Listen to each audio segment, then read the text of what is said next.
Parlamentos de la Xente que me encanta, que lle la forma de pensar entre todos, de traballar en común para encontrar soluciones a problemas. Pero hai unha cosa en estos Parlamentos de la Xente que a veces nos falta, que lle ganar la perspectiva de donde ya ganamos nosotros.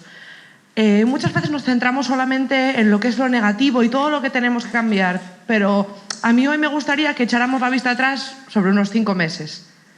Llevamos corriendo una carrera 5 meses, ya tenemos imputados, ya tienen los nubarrones encima de la cabeza. Esta carrera es muy larga y no dura 4 años, no dura hasta las siguientes elecciones, dura hasta que lo consigamos.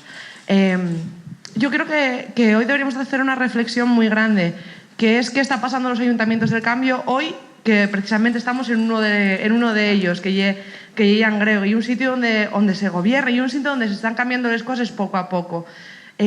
Tenemos que pensar que ese pequeño cambio que todavía no llegamos a hacer en un ayuntamiento más pequeño llegará. Y va a llegar en ese ayuntamiento pequeño, en ese ayuntamiento grande y en ese ayuntamiento mediano. ¿Por qué? Porque hay xente trabajando dentro, levantándoles alfombres. Non venimos a mandar a Caunedo pa Villa, bueno, vamos a decirlo así, ni a sacar el balneario al solo. Vinimos a por ellos.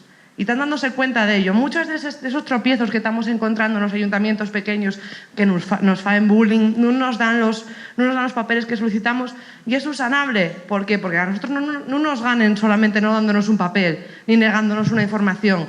Para tumbarnos a nosotros va a hacer falta mucho.